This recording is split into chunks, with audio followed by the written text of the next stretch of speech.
Okay, so hello and good evening and welcome to episode 52. We've established of the Growth podcast. My name is Tabs. Unfortunately, again, work has got in the way. Moz can't be here this evening, which is unfortunate because I think this would have been quite an interesting chat, interesting discussion. Maybe argument. Not that I want to go down there on where things are at the moment. Yesterday's game, but it's not meant to be. But instead, and it's always a pleasure. And it may be a bit more cordial, I think. Jamie, welcome to the pod. How are you? Very well. Do you want me to try and be Moz at any given time? Do I need to, No, I think trying to be and be a bit pessimistic about what's going on or what? You can understand. I think trying to be Moz he's a unique character, and I think it'd be very difficult. So no, look, you be you. We'll try and be balanced here. We me and you quite akin in terms of our viewpoints, and we try and paint a positive picture of things, but we're also not gonna, as I say, put lipstick on a pig as well, and try and pull the wool over people's eyes or gaslight people. But we'll try and see the upside where possible. So yes, we'll in the show today we'll review yesterday's 1-1 draw with Chelsea, and also just have a quick chat about how we feel the season has gone so far and what's ahead. But before we do that, it's been an interesting day in the news as far as the football is concerned, and David Coote has been found out, shall we say, and good. There's a video circulating with him, I think, putting the boot in metaphorically into Klopp and Scousers and Liverpool and whatnot. So he's now been suspended with immediate effect by the PGMOL. But yeah, any thoughts on that, Jamie? How's that come across for you? What do you think about the whole situation?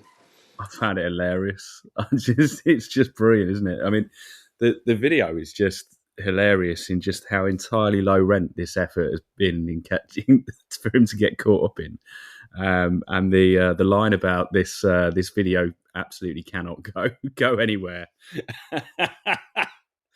I mean, it just stunning idiocy from somebody that's meant to be a professional. I mean, in terms of what he said, it was also just kind of hilarious that it's Jurgen Klopp that's the bloke that he's having a go at, because I mean, Klopp certainly is, big character, got a bit of a red mist at times, but it was kind of weird that he was the character that he wanted to go after in this little mini party or whatever he was caught up having this chat at. I would have thought it would have been, maybe even Mikel, to be honest, but certainly one of the more vociferous anti-referee types, or those that tend to get in trouble with them more often. There's suggestion online that he was under the influence, shall we say, of certain substances that may have, So allegedly, and that may have been. But I mean, I don't understand. Why do you record these things? I keep telling my kids, and they're 18, 16, just be careful what goes online, what you've recorded. Even in mates, you just never know what's going to happen. And you're right, that second video, this mustn't get out. Well, don't bloody record it in the first place. Why are you recording it? So that's just idiocy. In terms of what he said, I'm not surprised. These referees are human beings. They will dislike clubs, people, whatever. Just as long as they're professional, it doesn't come out, then so be it. But I'm not surprised, that this happens and whatnot. It's more how it's managed that concerns me. But it is what it is. They got caught out. There's apparently another video of Anthony Taylor going around. I can't stand that guy at the best of times, let alone having to deliberately watch something about him. So I don't know what that's about. So we'll see. But it'll be interesting to see where this goes, because we've known recently with Howard Webb, he's sort of made the referees the centre of attention. He wants to be the centre of attention, and he's made it, as the Arsenal fans were singing yesterday, and I'll touch on it, Michael Oliver, it's all about you, Howard Webb, it's all about you, and ironically. So it'll be interesting to see where this goes, and maybe it's the beginning of a turn in maybe how we should the refereeing standards. But anyway, well, let's just see. But it is very funny and good riddance to him, because he was the one that sent off Tomiyasu against Crystal Palace for the double yellow card, the two stupid yellow cards, one from the delayed throw in and one from breathing on Jordan Ayew. So good riddance to him. So now let's talk about happier things. Let's talk about yesterday's game. So as we always do, what was your highlight and low light from the game, Jamie? Highlight, I split between two. There's obviously Odegaard's return, but I think Gabriel Martinelli, just his performance as a whole, mainly in the first half, I thought he was so threatening, and no surprise that he came up with both the goal and also I'd say the best of their opportunity that we had. His touch for the first opportunity in particular, and the composure that he showed there. He looked really he looked quite collected all the way throughout, really threatening, and especially up against, I think, one of their best players in Gusto. So yeah, I thought that was. I'm going to give him as my highlight. I really enjoyed Gabriel Martinelli. And your low light? Oh, I'd forgotten about that. Saka limping off was a little bit of a worry. But I think probably just the plethora of offsides, to be completely frank, including the chances that we didn't put away, but that I think would have been whistled for as offside as well. And the margins on them, and the Havertz one in particular, it's that thing. It's the shoulder, isn't it? And I watched it on the box, and even Jamie Redknapp was saying it's a nonsense of a rule. It is. It's just horrible when it is something like a shoulder like that, and you've worked it well, and you've caught them out. He's had his little look. He's seen that Colwell's asleep, and it just feels like it's one of those. It's not in the spirit of the law in any way, shape, or form, but it is what it is. And if it's given the other way round, then we're happy about it, and we say that's what the law of the game is. So you have to get on with it, but that law, in moments like this, it winds you the hell up, doesn't it? Well, I will reference a certain Dutch manager who's no longer with us in the Premier League. He's not died, has he? No, but he's not with us anymore in the Premier League. Ten Hag and Garnacho. That's all I can say. So it works. It works both ways. With offside, it is okay. You've got to draw the line somewhere, unless you're playing Brentford, but you've got to draw the line somewhere. And yes, it's always going to be, it's crap. My view is something like clear daylight is really where the offside rule should be. I mean, the offside rule was invented so many years ago and really hasn't really changed since, but just to stop certain style of play, certain goal hanging and whatever. So yeah, but wherever you draw the line, they're always going to say, there's a toenail, or it shouldn't be this sort of be that, and I was a centre forward back in the day, always playing on the limit, and it would frustrate the hell out of me. So yeah, you're right, it is annoying. And in terms of Martinelli, I think what I liked, I mean, he's had these ups and downs. What I liked, he never gives up. The one thing for me is his attitude is always there. He never gives up. He keeps trying, never gets down. So the finish may not be there, the application may not be there, but you can never fault his attitude. And the one thing, in the first half, the best chance that Chelsea had with the Gusto header at the far post, who was it putting him off, making sure he doesn't get a clean header, literally within the 6-yard box? It was Martinelli. So yes, we want him to do all the stuff up front, and we need him to be better and not run down blind alleyways and all the rest of it. However, at least if he can't always do that, he's doing the opposite, which is, when you look at someone like Sterling or even Jesus now, you're not even getting that part of it. So I know I love his attitude. Just wish he could be a bit more clinical. In terms of my highlights, lowlights, I think I touched on it earlier, was the fans. It came across so loud, so clear. We outsung those at Stamford Bridge. They were superb. The singing was superb. And then the one when they were taking the piss out of Michael Oliver, was superb. So they were the highlight for me. There was just a constant there. In terms of the low light, it was just our reaction after the corner before the Neto goal. We just couldn't get in shape.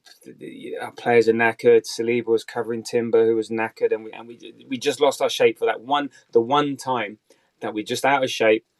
And again, this is atypical of our season.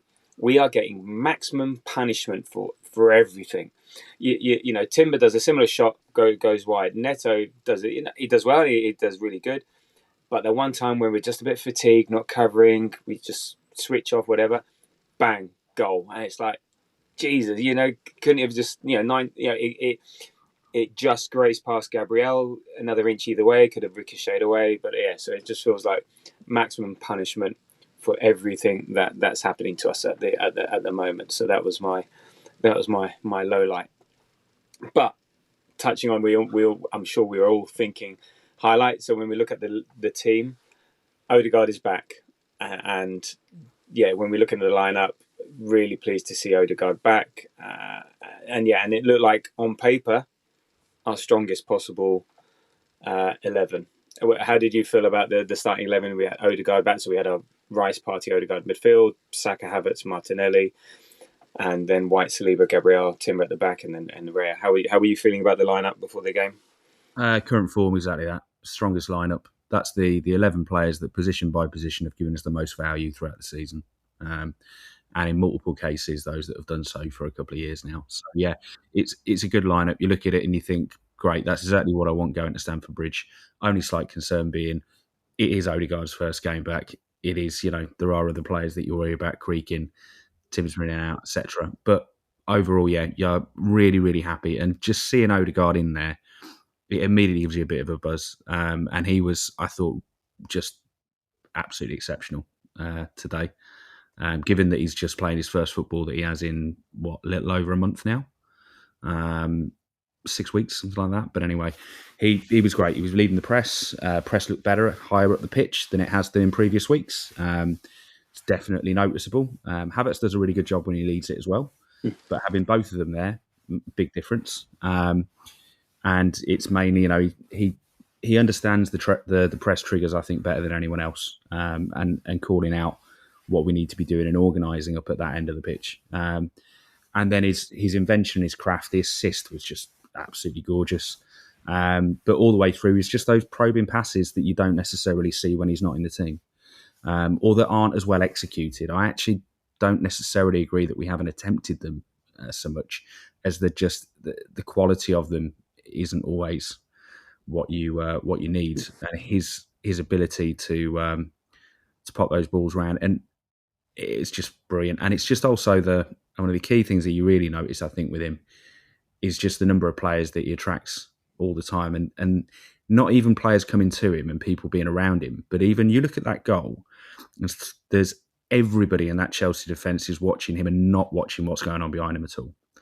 And yeah, that's what you do. You watch the ball in football, but they're just not looking around. Their spatial awareness has been limited by the fact that they know that this is the guy that they've got to watch, and the fact that he's been pulling them around for various points in time over the last 45 minutes or so. So that was just, you know, great to see, and it's the one name on the team sheet that I really hope can be there for the rest of the season. Yeah, I mean, it did show how much we missed him, and I think you touched on it. It's not just his technical ability; it's the influence he has on the team and his presence.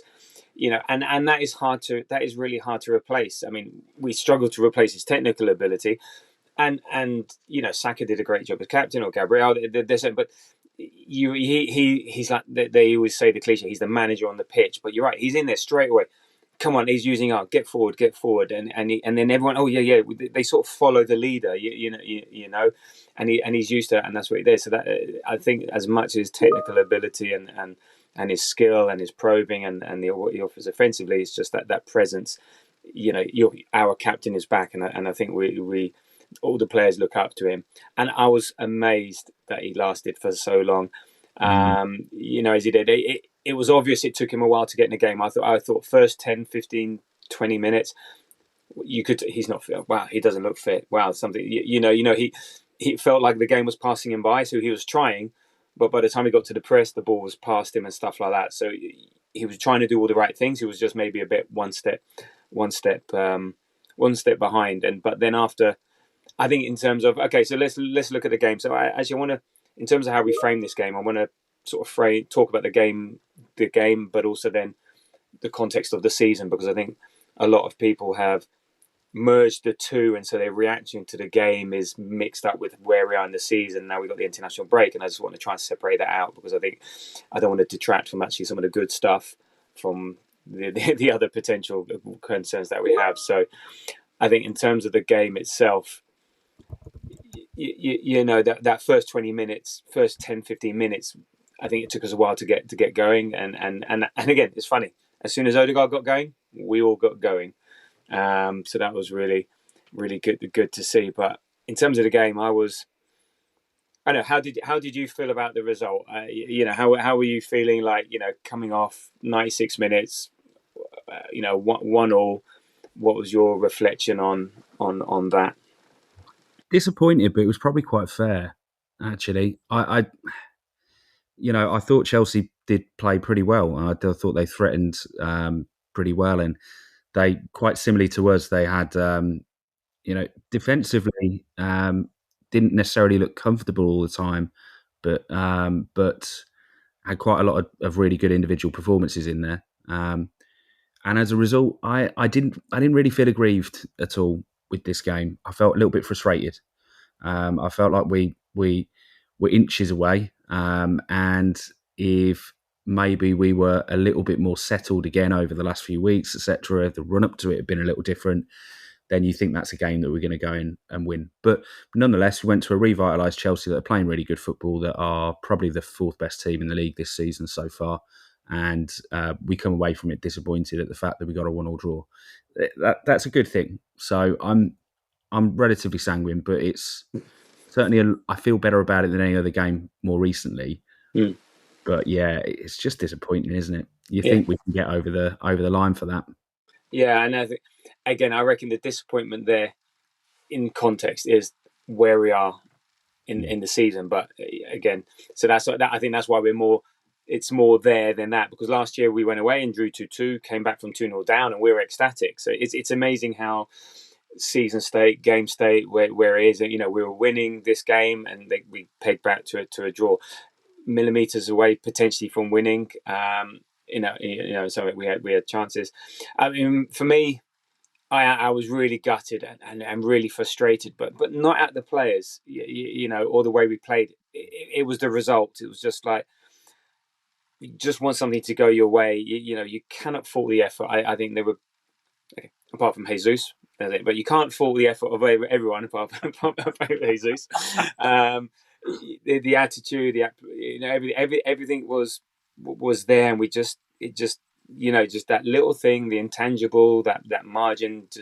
So I'm really frustrated at the result, because I felt in the second half the better team. You know, it was evenly contested, but I think we dominated and we were the more progressive team. Chelsea were playing on the counter. But you're right, a 1-1 draw away at a relatively informed, decent, dangerous Chelsea in isolation is not a bad result. We just couldn't hold on. And I think this final piece of content is important, and this is why I sort of touched on the team sheet. It said, on paper, this was our best team. However, and to quote Arteta, you know, what I'm just praying. So this is what Arteta said after the game.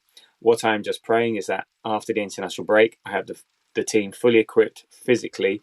They're available and they're fit, because it has been an absolute nightmare for the last 8 weeks. Issue after issue, not only the ones that are not able to play, but the ones that are able to play, only for certain moments, only for certain days, not able to train. So I say on paper, it was a strong team. Rice, broken toe. Odegaard coming off from 8 weeks. Timber and White are not fit. They are playing at 60, 70%. You know, Saka is suffering as well. So, you know, and is this stuff underneath that people can't see, and this is what cost us the goal. It was we'll come to it, 60, 70 minutes, and some of the guys were finished. They were just physically, mentally exhausted, and so we just couldn't react.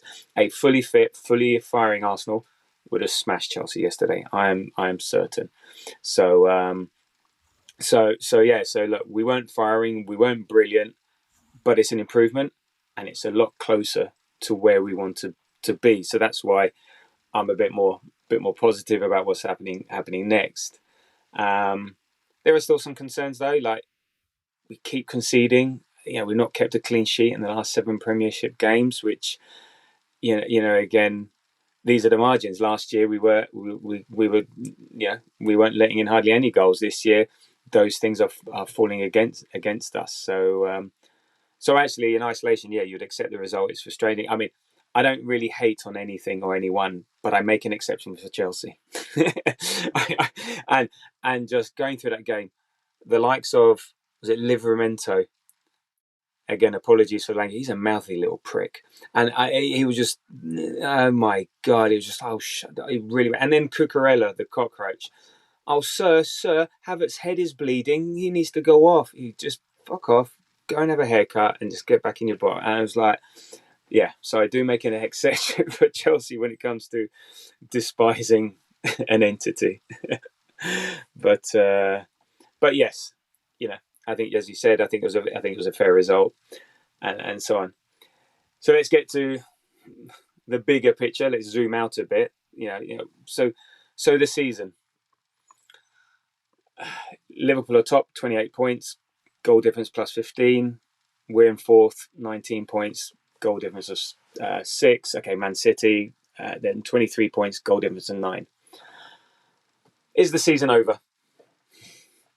No, absolutely not. But I mean, I'm asking the question because it's on the socials, it's within the group, and look, I want to address it. I think it needs to be addressed because I don't want to ignore Arsenal fans' feelings, because who's to say who's right and wrong, and we can understand why. But anyway, sorry.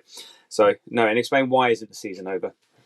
I mean, philosophically, it's not for me generally anyway, because it's that's not what football is to me. Is the idea of there being such a black and white picture of what success is, and kind of giving up on a season before you've got towards the end.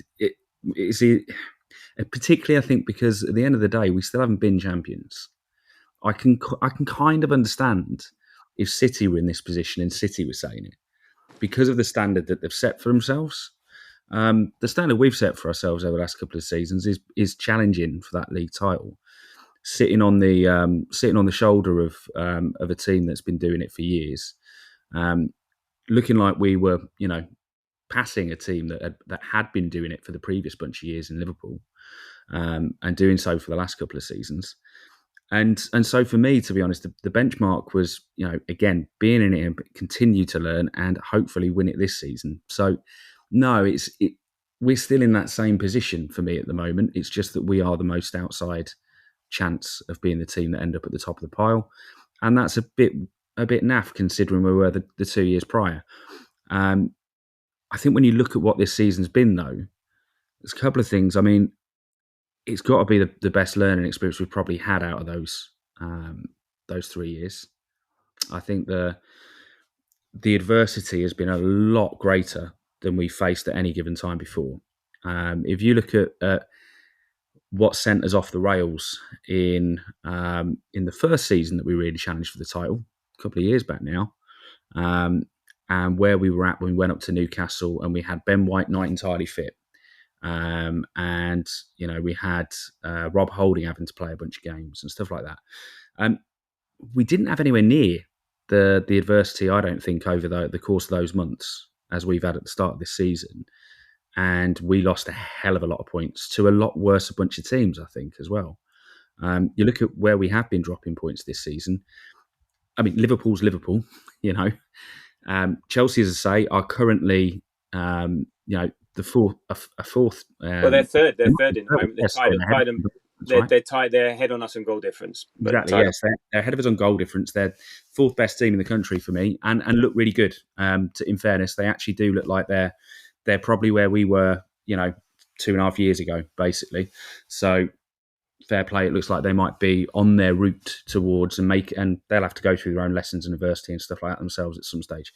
But again, that's a team that, dropping points away from home there. not awful. The City game obviously is the City game. The Bournemouth game, I know everybody hates on it. The thing with the Bournemouth game is for me at least anyway. You look at what they did just a couple of weeks later. We absolutely imploded in that one. But I think otherwise across the rest of the season, I don't feel that negatively towards any of these results. And the Inter game midweek where we were the better team for the majority of it. I think it's just when we're on one of those runs where things are exactly as you've said, things are going against us a little bit. And we're being punished for it. And part of that is the strength of the schedule. The strength of the schedule has been really, really strong. And part of that is just the Premier League is really, really, really strong. I've talked before about how many games you have to play in the Champions League, the Premier League. There's too many, absolutely. There's lessons I think that will have to be learnt across the club. There are going to be some about the recruitment. I think probably even just one extra body actually might have been an idea, to be honest. I don't think we got the summer massively wrong because I think it is really hard to recruit players for this Arsenal team now, just like it is to recruit players for a Man City or for Klopp's Liverpool or whatever. It's really hard to get players in the adequate quality to be able to add to squads of this kind of ability. Ultimately, well, you look at the summer. Liverpool recruited an injury prone Italian winger. Man City sold themselves a player that they bought themselves 2 years ago, and so actually we were the ones that were actually making the big difference. But again, those game changing players just weren't out on the market or available, for a fee that was suitable. It's, as I said, I can understand why people think we're 9 points behind Liverpool. They're flying. They're on a roll. Man City. Again, 4 points behind them. They've been there, done it. Both of them have been there, done it. So it seems like an impossible task. But for me, also philosophically, also mathematically, it's not impossible. So therefore, it can't be over. Otherwise, Tottenham last year after 10 games were unbeaten. Great, they won the 10-game Premiership. Good, they're given their little mini tin pot trophy. But I understand that people are reacting emotionally, and the people support in their own way. It is a tall order. It's going to be hard. Perfection's needed. We need things to fall our way. But all I can do is speak for how I feel, and it was really weird. I was a few hours after the game. I was thinking about it. And I got a sudden, sense of, actually love for the team. I don't know where it came from. And I'm sort of one of these first people. If you say this, I will sort of go to an extreme in another direction just to counterbalance it, but maybe extreme. But I just got to feel a sense of, actually, I really love this team. And it's a bit like is it akin to the parable of the prodigal son? Not quite the same, but irrespective of the past misdemeanors, I love them anyway. And you celebrate them for who they are, and I'm not going to hate on anyone. I'm not going to get down on the team and all the rest of it. I'm one for context, and I do feel frustrated at where we are, and I would love things to be different. And I want success so badly for the team because I think they earned it. But us as fans, and I think they're really doing their best under challenging circumstances. And the reason why I don't think it's over, one, it's mathematically not over, but it's November. And I think the key thing is like, as long as we're in it, when we play Liverpool on the 10th of May, so it's all we've got to do is make up a 6-point gap and a bit of goal difference, and that could be a title deciding game. And if you were to say between now and May, we can't make up 6 points and a few goals in Liverpool, then what the hell? That is not an impossible ask. And 4 points on Man City. Look at them. So I still think that's the target. But also think last year we were 5 points behind Liverpool in January. I think, I don't know. Correct me if I'm wrong, someone, whatever. But I think we were 5 points behind. We finished 7 points above. So that's a 12-point swing. But everyone's saying a 9-point swing is impossible. Yes, they're looking good. But I would also say, we've played Villa away, Spurs away, City away, Chelsea away. We've got 8 points out of 12. Liverpool have to do that the same. If you look at their fixtures to ours, I would say they've got a +6, +7, net difference if you were to match those up. But over time, I would imagine things would even out. So I think, yes, things need to start going our way. We need to keep players fit, and we need to start firing. We need Liverpool to maybe start losing a few games. But again, shit happens. Football happens. Football's stupid. There's no guarantees. Things are difficult. A bit like the chat we were having yesterday. If you would have gone back to 1989, or you got to go and beat Liverpool 2-0 in the last game of the season at Anfield, at a place they've never lost for a billion years with all the emotion, you'd say never. Well, it happens. And you made a comparison. I didn't quite remember the comparison, but yeah, you were making a comparison to other seasons. Tell me about that. Why would you, based on? And I think the argument was because we did it back then, we will do it now. No, what I'm trying to say is, shit happens. So yeah, what else happened in the past that gives us hope? But it's a mark of a champion as well, isn't it? I mean, you look at.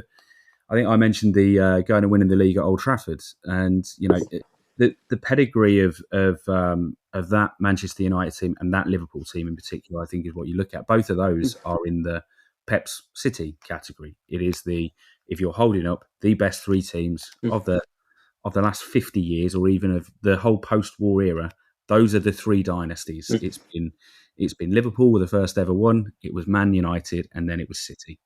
And we've done it twice to two of those dynasties. It does happen in football. And this Liverpool team, I don't think are as good as either of those. The City team probably are, but it is their weakest team for a bit, and mainly due to the absence of a guy that would otherwise be playing for them. I think is part of it too. But I also think there's a little bit of I wonder if there's a little bit of a lack of hunger there now as well that's starting to creep in with them. The talk that, you almost need a bit of a reset year where you take your foot off the pedal. I think they might be around about that as well. At the end of the day, the task for the football team hasn't really changed. You go out and you try and win as many games as possible. And, that's what they've got to keep doing. That's what they've got to keep focusing on. And that's what being a professional footballer is. And I guess for me, what I choose as a supporter then is to try and dwell more on the supporter than the fan aspect. If you acknowledge a difference between the two terms, it's the supporter bit that I'm going to generally go with. I'll also stand there and tell Sai Kolasinac she's an absolute idiot and one of the worst players I've seen play for the Arsenal. I've just seen him be useless for 90 minutes. But at the start of the game, I'll try and give him a G-up. You know what I mean? That's the way that I like to look at it. I would happily call people out, critique people, and there are moments in this season that I've criticised. There are players that I've criticised. But all in all, I think as a team effort, whilst the overall grade is probably in the C+ region or B or something, it's not a fail for me at this stage. Nobody's failing. What we're doing is we're going through a rough time. There's been a combination of circumstances, some things that have been quite harsh on us, some really punishing opponents, and also our performances not being as good as they could be. Yeah. And that's where we're at. And hence, I think, I want to see that improve. But the hope now is, as Mikel says, fingers crossed, everything crossed, that in a couple of weeks' time, he's able to go and call upon, the sets of players that he needs and to have them in the best physical shape. And I think it's really telling, the comments about the players who are available to play. Just because they're available to play doesn't mean they're fit. Because I think we've seen that exactly as you were calling out. 100% with Timber and White by an absolute mile. And the only reason they're there is that most of the guys that back them up are unfit as well.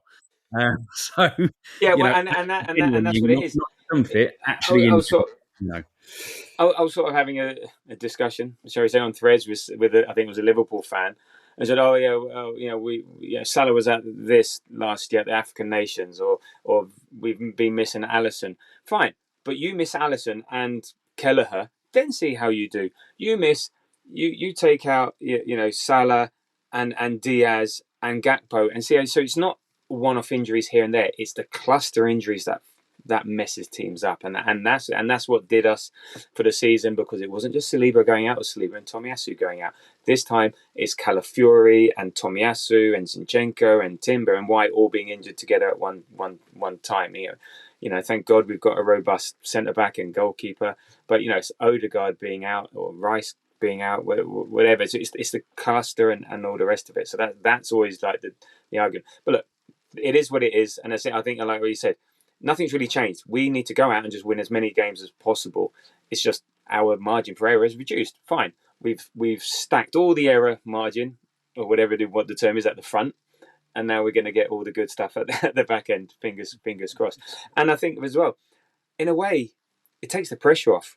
I think Whale made a really good point on the group chat yesterday. It was about, well, we've been the front runners to a certain extent, and we didn't quite manage it, pull out the bag.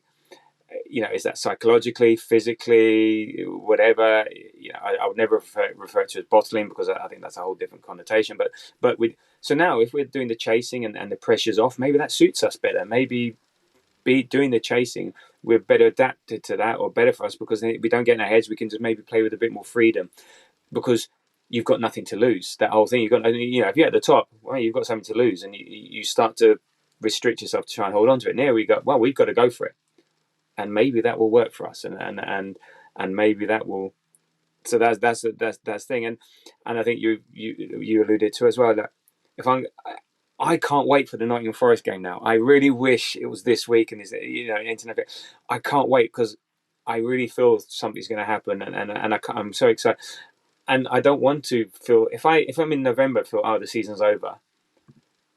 How do I get the enjoyment out of going to games other than going to games? You've got to believe in something and hope for something. So for me, again, everyone supports in their own way, and I won't criticize anyone for feeling how they want to feel, because that's the beauty of football: opinions, feelings, whatever. But for me personally, I really can't wait for Forest. I'm really excited about the Forest game, and it was just, again, part of this sense of love for the team, and just like, I'm lucky, and I'm like, we get to do this, and I'm really looking forward to that. So there we go. So you've heard it here first. We're going to win the league, for sure, and no problem, by a good clear margin. Fuck you, Liverpool and City. There you go.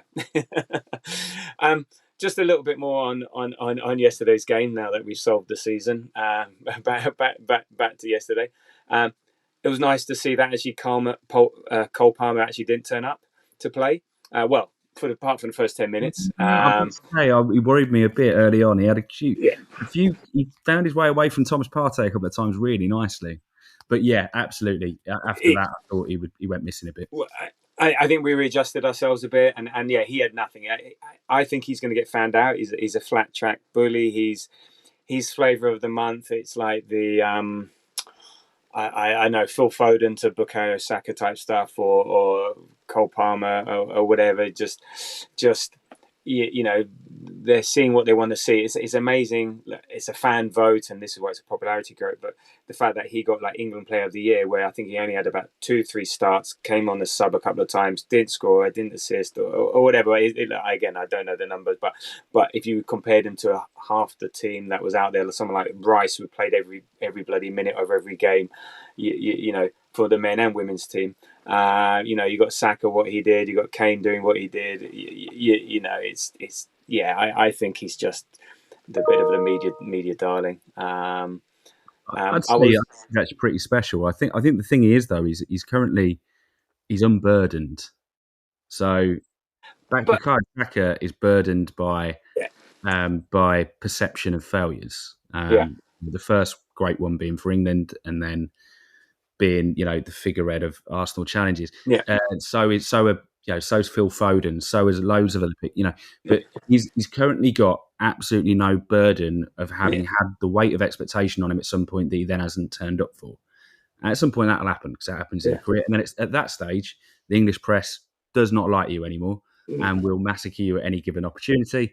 And Twitter will do the same, and everyone else will. So either when Chelsea are decent, or if he's in a team that is decent and they fail at any given time, or hope at the next international tournament, if he starts for England and isn't the one that's the great hope that Gareth Southgate's obviously an idiot for not picking, blah blah blah. That's the point at which all those things will come true. And I get you, because I get I think we all feel a little bit of personal resentment towards whoever the current versus Saka person is. There is, I guess, because he never gets the recognition he deserves, and all of a sudden these fly by night. And Saka does it against anyone. Cole Palmer's stats is purely like he's a stat padder. He's like Harry Kane, stack padder, sort of thing. His numbers against the top team are not that good. He doesn't. Okay, he's meant to be right. Okay, you're meant to be the heart of Chelsea. Go and dominate a game against City, against Liverpool, against, I was going to say Man United, but that was an error. Against us. He has done that. Yeah, he did. Absolutely. He's done it against Man United, but go and dominate a game, take control of it. Yeah, okay. I'm not saying he's not skillful and he can't score a goal, but be the man, and I don't think he's there yet, but we'll see. I tell you one thing, I was surprised at how well Chelsea defended. I expected, I was hoping, as expecting them not to be defended so well and so deep. And I know they've got. I was impressed with Fofana. Fofana, I think, played really well, bringing the ball out of defence. He had a chance in the second half. They're really good on the counters on the flank, especially with Gusto. Cucurella, unfortunately, I think has Saka's number. Saka, I don't think, plays well against Cucurella. I can't remember a game, maybe that even when we won 5-0, I can't remember.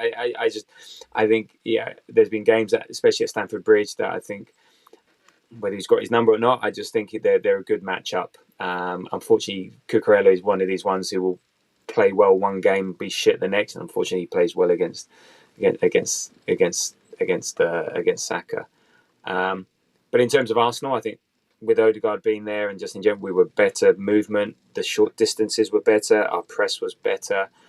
But something going forward, we need to give our wingmen more support. And this is where the fitness comes in. Because when's the last time you've seen a Ben White overlap consistently? Or Timber overlapping. And because so what happens now, you give Martinelli Saka the ball, 2-on-1, 3-on-1. Now at least Saka's got Ødegaard to inside to pass, but you need that Ben White overlap to take away a defender, to receive the ball.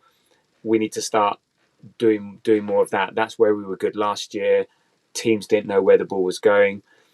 I think I said in the last pod, it's no surprise Calafiori being out that now Martinelli feels isolated because he gets the ball, but fine, he runs down blind alleyways and he couldn't do better. But just have something there to distract others. Otherwise, it's too easy. So I'd like to see more of that. So I would say though, I mean, whilst I do kind of agree, and I think Cucurella against Saka did do well, and he did it in that very Cucurella way, where he's like a little yappy dog, isn't he? He's the most manic, chaotic thing on a football pitch at any given time. And I think maybe the hair is part of that, and the scale of the man and everything. But it's what happens. Yeah. But at the same time, quite interestingly, Odegaard has his number because he just anytime he does the yappy dog thing about him, the ball just zoops around a corner. But I thought Saka does still have that ability, and I think he specifically developed it in the last 18 months, where he's now of such quality that in a game where he was quite quiet, where he did have a fullback that was dealing well with him, there were a couple of times of really nice quality, and one of them was the ball in that Mourinho should have been on the end of. Oh yes, which was a stunner of a ball, absolute stunner.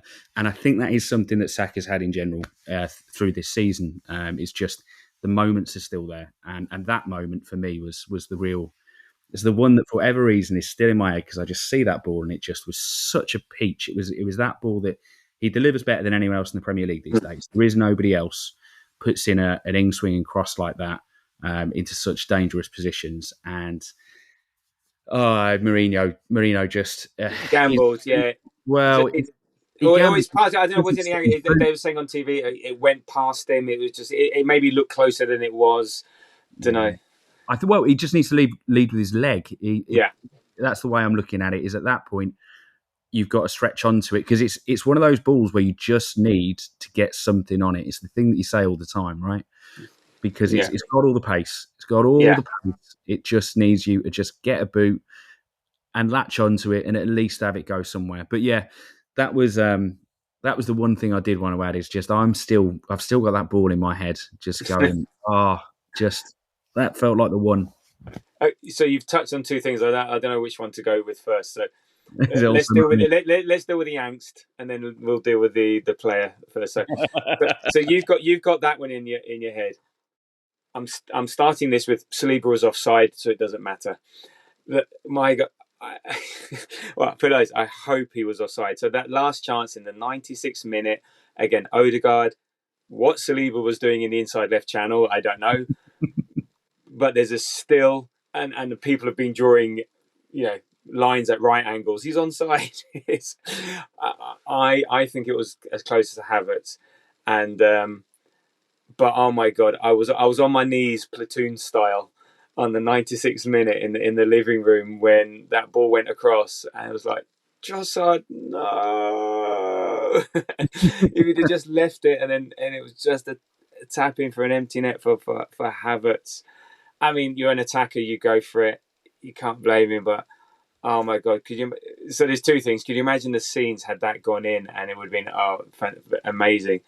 And then could you imagine the wrench when VAR come and disallow it because Saliba's offside? So I'm sticking with Saliba's offside. So thank God it didn't go in, so we didn't have that moment of it getting chalked off. I don't know. Do you think it was offside or? I thought he was. Yeah. And I mean, good. And the whistle went on the pitch actually as well, didn't it? So I mean, it is really. I can't. I just chose to believe it was at that point. I think in the same way as you, in that I'd rather be quite happy with it being offside, because the other option that we've just missed that opportunity is just too much. What was nice though is the fact that we were creating those, and actually we created a couple of several decent chances in the last 15-20 minutes when we're the team that's meant to be the one that's struggling with fitness, that's putting players in and out. And that actually I thought that is actually a major positive, is that if anything, you might have thought from just being told Arsenal go a goal up, they end up going at 1-1, Saka links off a little bit, etc. You'd think, oh well, what happened was then that in the last 20 minutes probably Arsenal completely fell away and didn't do anything, right?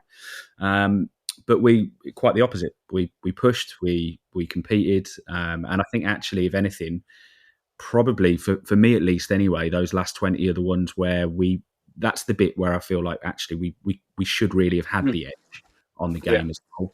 I don't think we were a clear better team in any other given point in the game. No, it was nice. No, the one thing I think I wrote down in my notes: don't sit back. After we scored, don't sit back. And I was fearful that then Chelsea get the equaliser, and then they start to dominate and start to create pressure.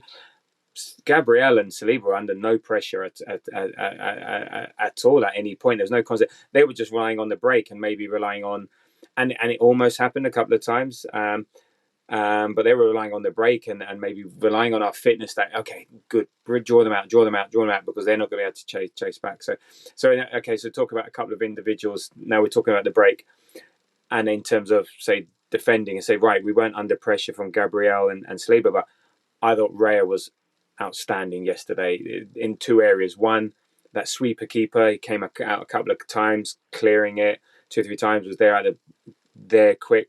But his ability to claim crosses, to take the pressure off, was brilliant yesterday. It's sort of one of these things that goes under the radar but makes such a difference. If you got him there, it's coming in. It just gives you so much confidence, and I think he was superb. I think Timber was a warrior. He was just a bit of a beast yesterday.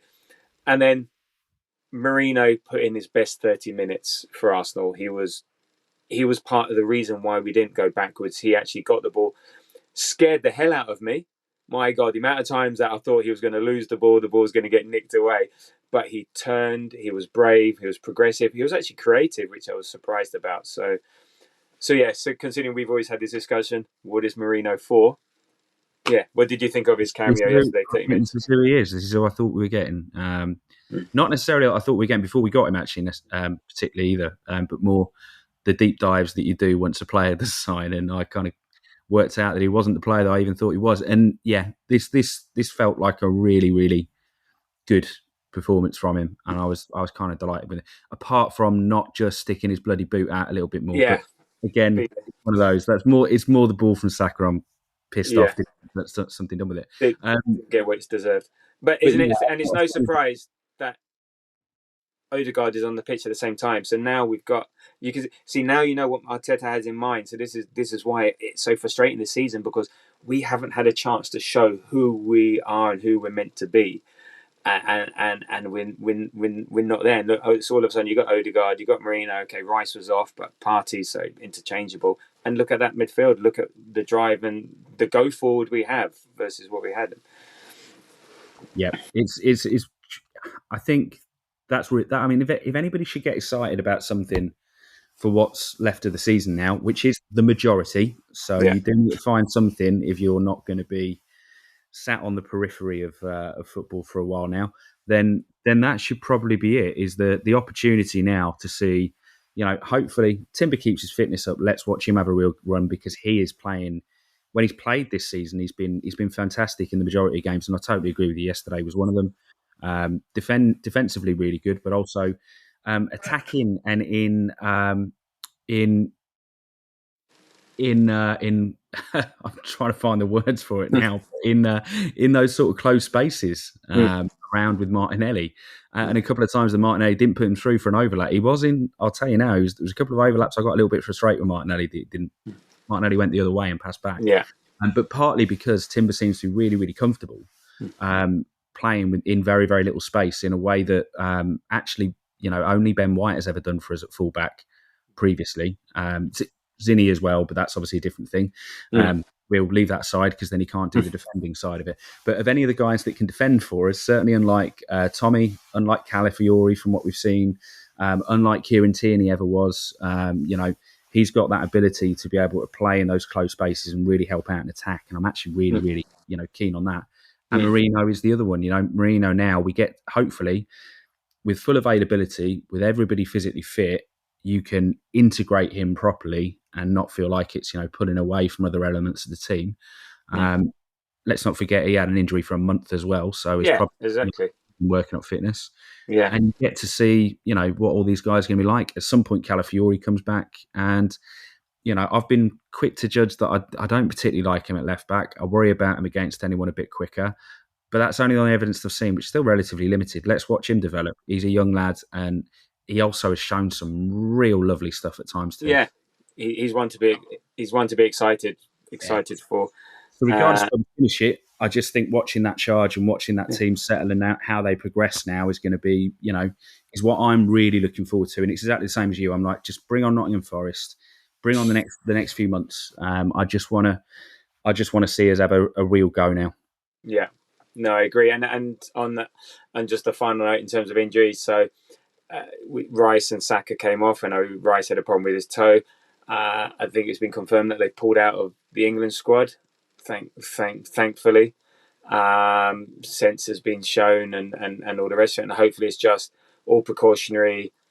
They'll be fine. Again, Rice, it's fine. Partey can play in instead. We've got options. Saka, again, hopefully these are a couple of week things. They can rest up. They can put their feet up, recover, recuperate. Just they need this time off. We've seen Saka walk off a pitch like that 100 times. And then he's back playing five-a-sides the next day, sort of thing. So I think we're fine with that. Broken toe. Again, it's fine. You put an injection in, you'll be fine for the game. So I'm pleased. I'm pleased that they pulled out because it would have been ridiculous had they gone. And Odegaard, I'm not so worried about going on international duty. Again, it's one of these ones. Give him a few minutes, get some fitness back. That's fine. But Timber, I don't think is going. Partey's not going. Obviously, Calafiori's not going. White isn't going. I don't know if Martinelli's form mean he is or isn't going on. I haven't followed that too closely. I'm assuming Marino's on duty. Reyes should be getting the Spain #1 jersey sometime soon. So I think we've got a good bunch going, but we've got a good bunch staying, and then hopefully Tomiyasu's closer to getting fit and fitness. I think Calafiori will be back after the international break. So be excited.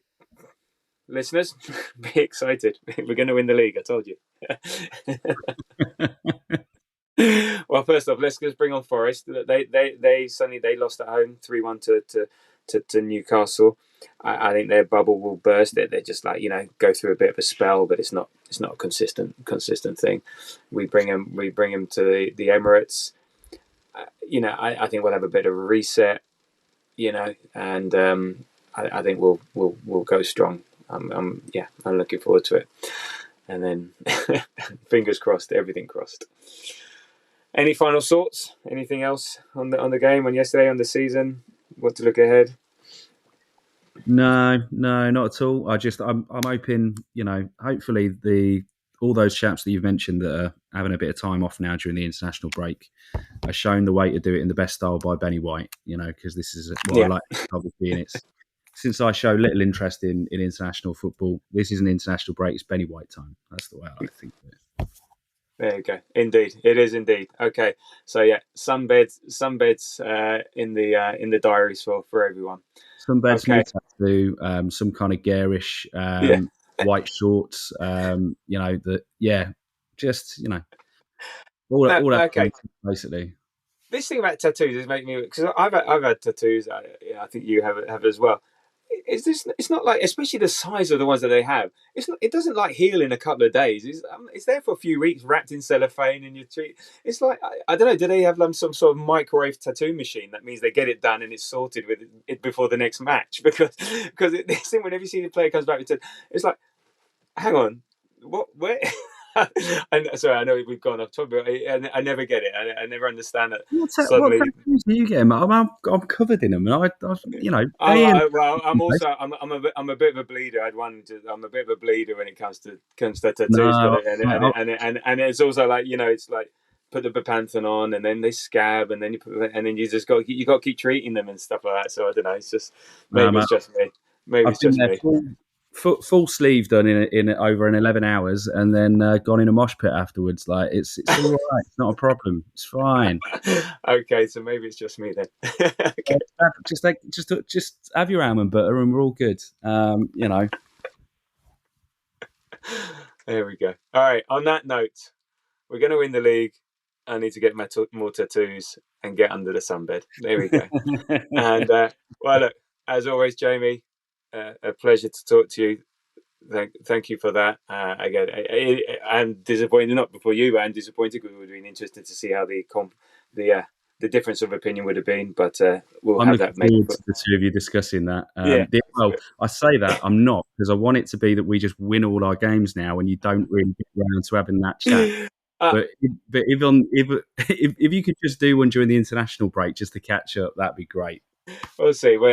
I'm not here to be right. I'm just trying to offer an opinion and try to be a bit positive. So there we go. So again, thank you, Jamie. Again, you can find us on Threads at The Grove AFC. Yeah, we've got a nice little following. Try to have a bit of a chat on there. And we're trying to hopefully record something tomorrow or next couple of days. Quite exciting and quite special. I can't say much more than that, but yeah, me and Moz are quite excited about a pod that's coming up. So watch this space, and hopefully that'll be released later on in the week. So until then, thank you very much, Jamie, and thank you, listeners, if you've made it this far. And until the next time, enjoy the international break. Thank you. Bye bye. Ciao ciao.